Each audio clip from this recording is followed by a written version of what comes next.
اعوذ باللہ من الشیطان الرجیم بسم اللہ الرحمن الرحیم سورۃ الکہف بسم اللہ الرحمن الرحیم الحمد للہ الذی انزل علی عبدہ الکتاب ولم یجعل لہ عوجا۔ یہ پوائنٹ میں نوٹ کرا چکا ہوں کہ آخری آیت کیا تھی؟ قل الحمد للہ، کہو قل حمد اللہ کے لیے ہے۔ یہ آخری آیت تھی سورہ بنی اسرائیل کی، اور سورہ کہف کی آیت شروع ہو رہی ہے الحمد للہ الذی، گویا کہ اس حکم کی تعمیل جو ہے اس سے آغاز ہو رہا ہے اس سورہ مبارکہ کا۔ اس کو میں نے کہا تھا یہ انٹر لاکڈ ہیں دونوں صورتیں جو ہیں۔ جیسے آتا ہے تورات میں کہ حضرت یعقوب اپنے بھائی عیسو کی ایڑیاں پکڑے ہوئے تولد ہوئے، یہ جڑواں پیدا ہوئے تو دو بھائی عیسو اور یعقوب۔ عیسو بڑے تھے، یعنی بڑے اسمانی میں جو بھی ہوتے ہیں جڑواں، ان میں جو پہلے جس کی ولادت ہو جائے وہ بڑا ہوتا ہے، چاہے 2 منٹ کا فرق ہو 5 منٹ کا فرق ہو۔ تو اس کی ولادت کے بعد پھر حضرت یعقوب، تو عقب کہتے پیچھے کو، پیچھے آنے والا یعقوب اس لیے ان کا نام پڑ گیا ہے کہ یہ پچھلا ہے۔ جو پہلا تھا وہ عیسو تھا، عیسو کے بارے میں کچھ معلوم نہیں، ان کی اولاد وغیرہ کدھر گئی، بہرحال وہ ایک علیحدہ بحث ہے۔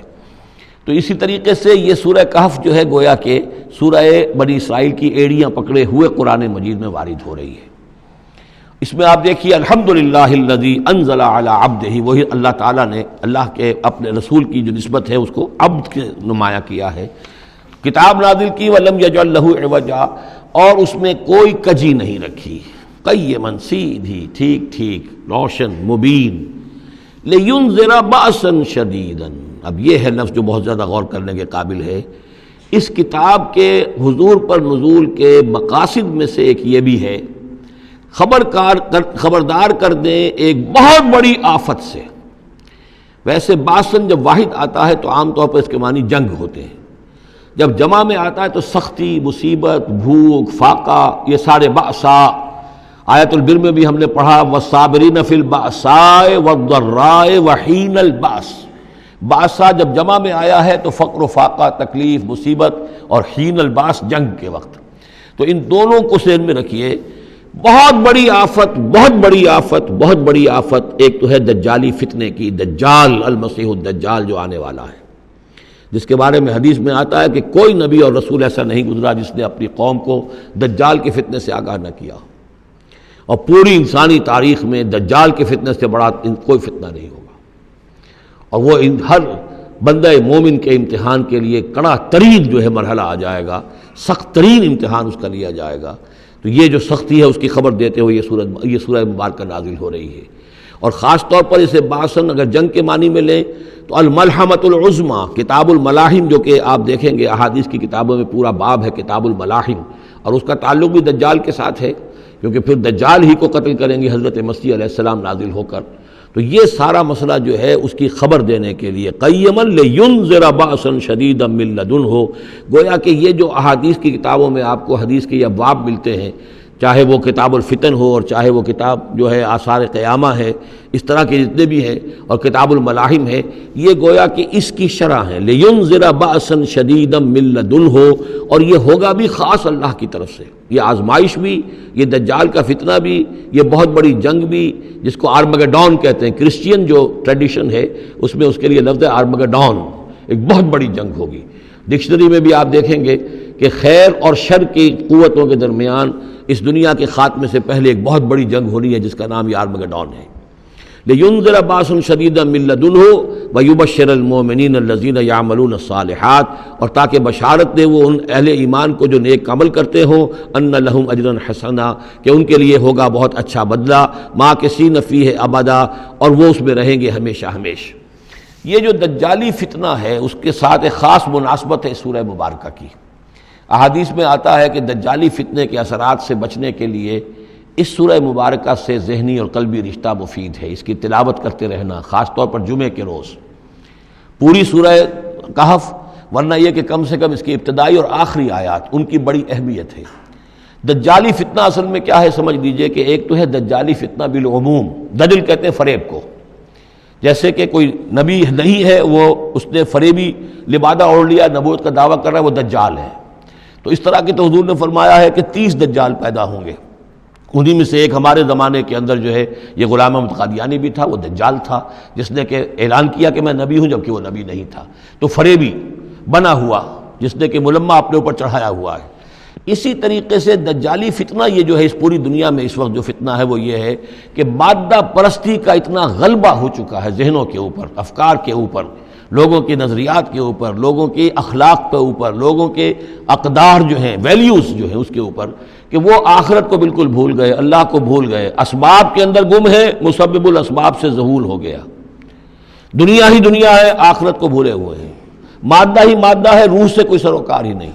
یہ ہے بالعموم جس کا نام دجالی فتنہ ہے، کہ حقیقت کے اوپر پردہ پڑا ہوا ہے، آخرت پر دنیا کا پردہ پڑا ہوا ہے۔ یہ دنیا جو ہے در حقیقت کیا ہے؟ وَمَا الْحَيَاةُ الدُّنْيَا إِلَّا مَتَاعُ الْغُرُورِ، یہ دھوکے کا سامان ہے۔ اصل زندگی کو اس نے ڈھانپا ہوا ہے، ہم نے یہ سمجھ لیا کہ زندگی یہی ہے، اسی کے لیے بھاگ دوڑ، محنت، صبح و شام، اسی کے مستقبل کی فکر ہے، لیکن اصل جو زندگی اس کی کوئی فکر ہی نہیں ہے۔ باقی ایک دجال جو ہے جو آئے گا، وہ معاملہ احادیث کے اندر بھی بڑی طوالت کے ساتھ ہے، اور اس میں کافی پیچیدگیاں بھی ہیں، بعض چیزیں جو ہیں ایک دوسرے سے کچھ مختلف بھی ہیں،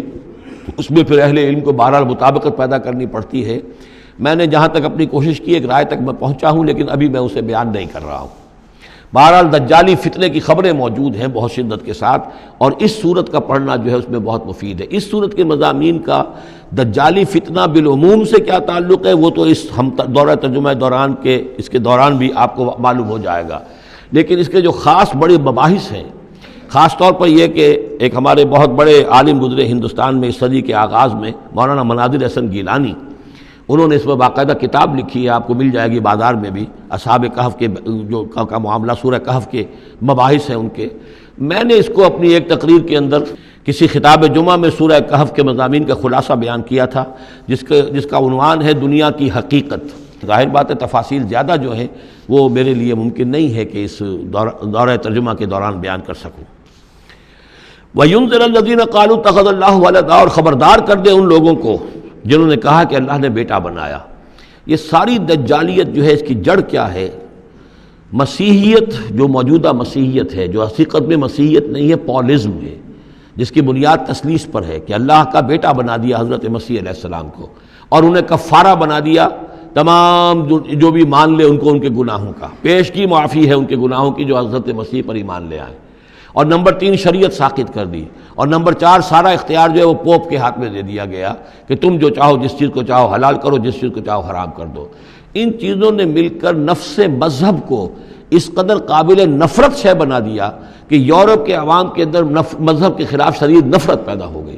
چنانچہ اس کے بعد جب مسلمانوں کے زیر اثر وہاں پر علم پھیلا ہے، ہسپانیہ کی یونیورسٹیوں سے علوم اور فنون جو ہیں، یہ فرانس اور اٹلی اور جرمنی کے نوجوان آتے تھے، اور وہاں آ کر وہ قرطبہ اور غرناطہ اور طلیطلہ کی یونیورسٹیوں سے پڑھ کر جاتے تھے، تو ان کے زیر اثر جو ایک ریفرمیشن شروع ہوئی،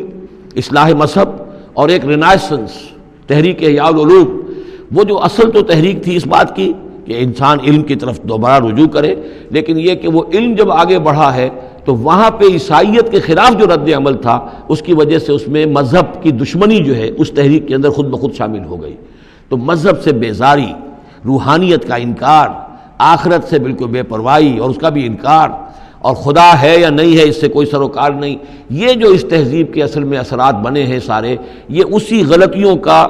یہ اثرات ہیں، نتائج ہیں کہ جو عیسائی مذہب کے اندر جو یہ تحریفات کر کے جو غلطیاں کی گئی ہیں، اس کو یہاں کہا گیا ہے کہ ان لوگوں نے کہ جنہوں نے یہ عقیدہ ایجاد کیا، ما لہم بہ من علم، ان کے پاس اس کے لیے کوئی علمی سند نہیں ہے، ولا لآبائہم، نہ ان کے آباء و اجداد کے پاس کوئی سند تھی، کبرت کلمۃ تخرج من افواہہم، بہت بڑی بات ہے جو ان کے منہ سے نکل رہی ہے، بہت بڑی گستاخی ہے جو یہ اللہ تعالیٰ کی شان میں کر رہے ہیں۔ ان یقولون الا کذبا، یہ نہیں کہہ رہے مگر جھوٹ، سراسر سیدھا سفید جھوٹ بول رہے ہیں۔ صدق اللہ العظیم۔